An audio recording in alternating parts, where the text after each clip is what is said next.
you call them. I can't do this anymore. Left my past all on the floor. I've been trying to keep it. What's up, everybody? It's been a minute, and so your girl RealRam is about to come at you with another video dealing with parenting and advocacy. And so when people hear the word advocacy, they often think arguing, complaining, or causing problems, especially when it comes to schools. But that's not what advocacy actually means. At its core, advocacy is about speaking up in a way that protects our child's well-being while still working within the system. It's not about being loud. It's about being clear, consistent, and informed.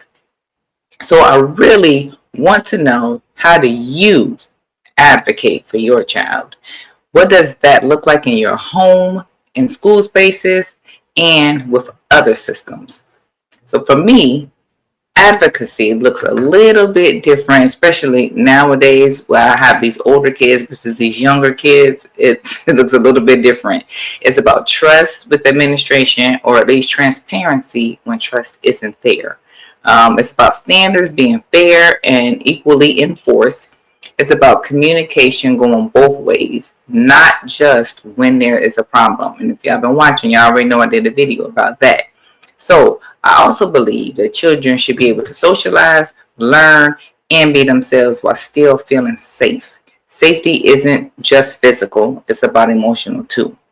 So at the end of the day, advocacy should support both the child and the parent. It shouldn't leave either one feeling dismissed, unheard, or powerless. Now let me talk a little bit more about what this looks like for me. So as I said, I'm trying to ensure that I am parenting a little bit differently with my second set of children than I did with my first two sets.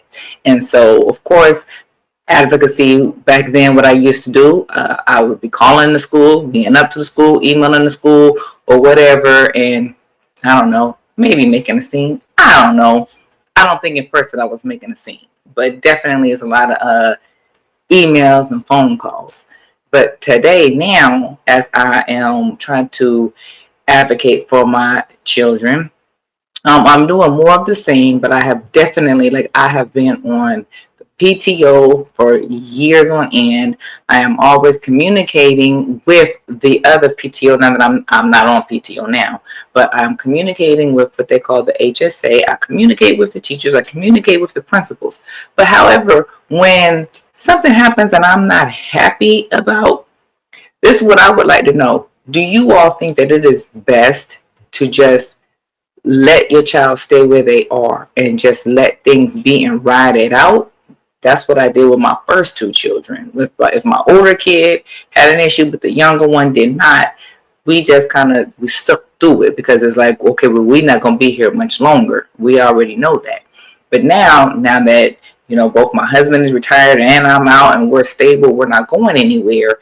It's like, okay, so if there's been these issues in the school and administration isn't making it better, do I make my first child stay for another year because the younger one doesn't have any issues? Or should I move them both at the same time, because things may change for that second child as they get a little bit older?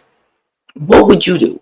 What does advocacy look like for you? Because I truly believe that both I should be happy and pleased with this school that I have to communicate with, and that I have to show up to, and that I have to support, and that I have to drive kids to events, and they should be happy because, I'm respecting the fact that they want to socialize and learn, and that there are some teachers and everything that they enjoy.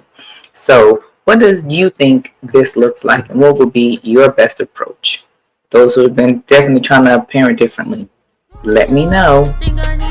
RealRam. But I gotta shine today. Oh my God, you paid. Drip too hard, can't catch his way. Had to find myself, I ain't the same. No, can't trust nobody.